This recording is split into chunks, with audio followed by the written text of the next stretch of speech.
everybody, and welcome to Follow Up Friday at Self-Help FAQ YouTube channel. I'm Barb, your host. I've got a couple of questions today. The first one is from a viewer who heard me mention failing forward on the Wisdom Wednesday. I believe that's when it was.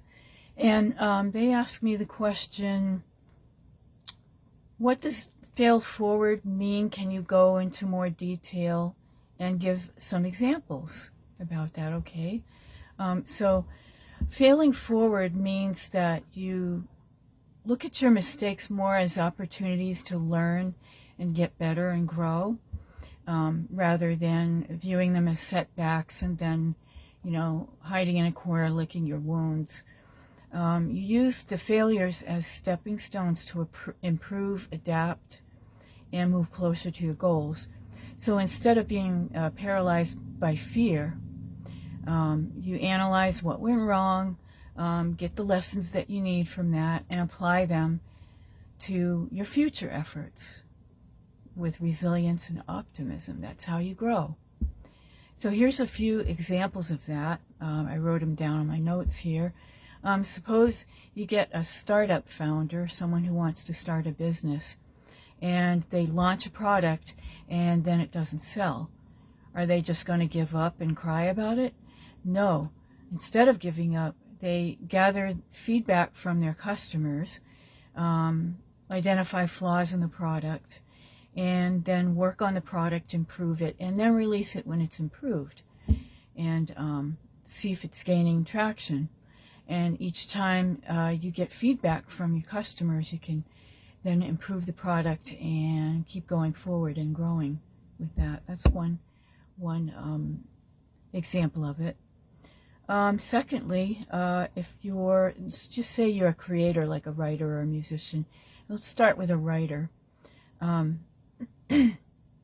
Say you write up a manuscript and you shop it around to publishers, but you get multiple rejections. That has happened to me before. What you do is you use their feedback, try to get some feedback from the publishers so that you can improve and refine your work. And then eventually you'll land a publishing deal. So each time you get rejected and you get some feedback, you'll learn what it takes to get better and strengthen your craft. And now let's think about what we talk about here, which is self-improvement, personal development, self-improvement. Maybe someone's training for a marathon and they miss their target time in a race. So then they have to analyze how they're training. Maybe they have to adjust their diet and their schedule, and then they can perform better in the next race. So the failure actually highlights areas for improvement. They have to sort of pick into the different areas that help them become better. It's diet, it's exercise, it's practice. And you keep doing that over and over. So each time you get better, that's what we call failing forward. And I actually came up with a journal prompt for you because I'm the one that has a journal business here. So journaling is my thing. And so here's the journal prompt for that. So think about a time when you experienced a setback or failure. Write about what happened and how it felt, and what was the lesson you learned from it. How did the failure help you grow or move closer to realizing your goals?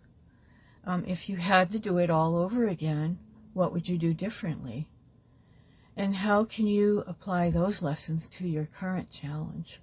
So I hope that helps. On to the next question. So the next question I really love. It's really up my alley because it's about music and being a musician. And I am a musician in my free time. I like to play guitar and bass and harmonica, and I like to sing. So I was happy to get this question from a viewer. I think from now on viewers are going to remain anonymous because I think most of them, that's what they're wanting now. Okay, so the question is, I love playing music, but I'm terrified of performing in front of anyone, even friends or family.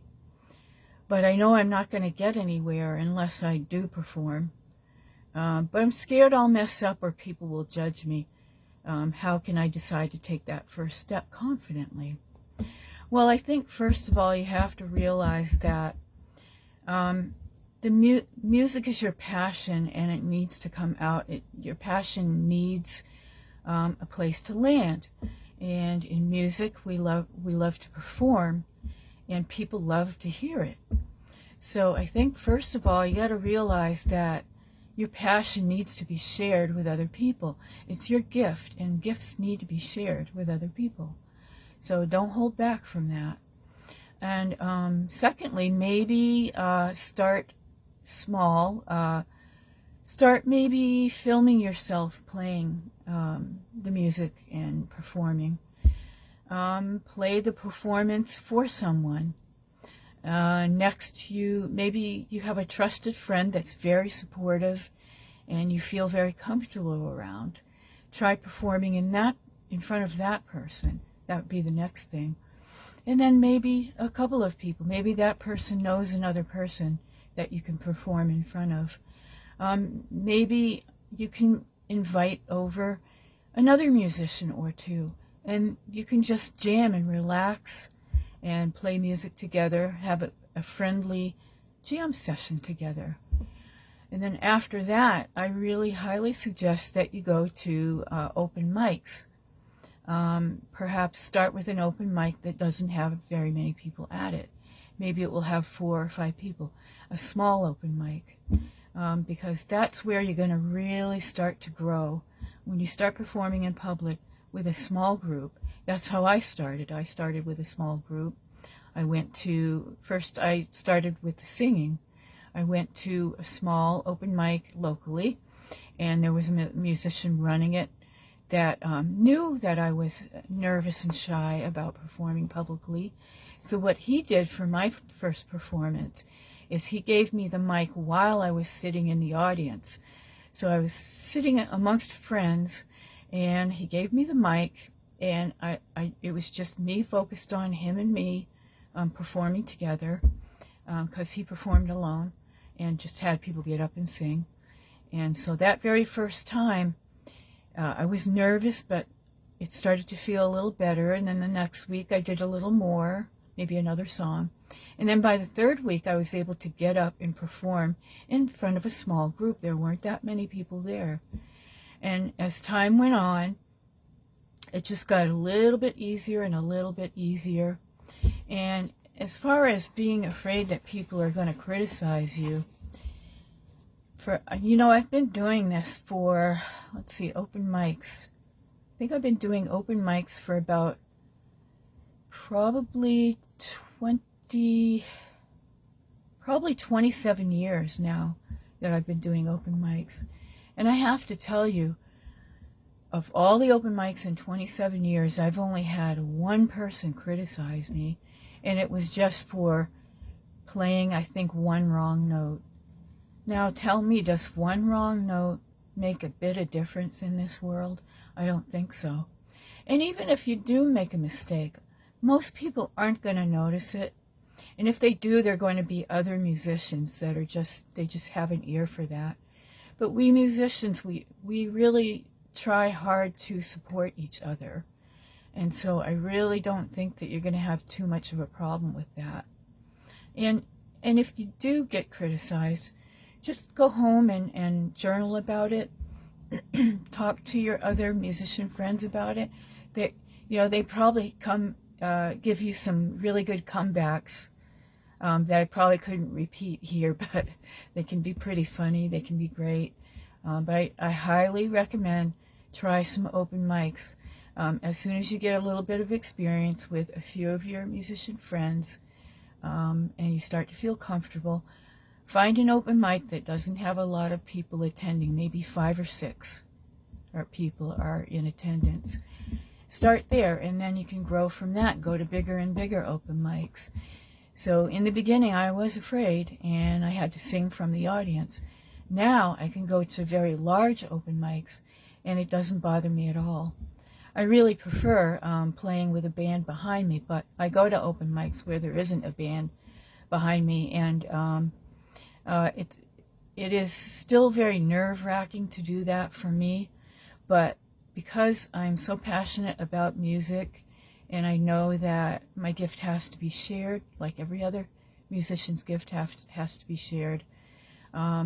Just think of it this way: if you hold your music back, isn't that feeling a little bit selfish? That's what I think. And so I hope this helps. And I think I don't know if I've got, maybe I do have a journal prompt for you. I think just journal, you could journal about your experiences after each open mic, after each jam session, and just keep practicing, keep trying, and go back out there and keep doing it. Like Nike always says, just do it. You'll get better through time. I believe in that. So thank you very much for tuning in to this Follow-Up Friday viewer questions. Thank you for sending in the questions, and I hope to see you on Sunday, where we'll be talking more about self-reliance after you've done all the work from this July with your self-awareness and your boundaries forming, and we'll talk about the very end of becoming self-reliant. Thank you and have a nice day, and we'll see you next time on Self-Help FAQ. Bye.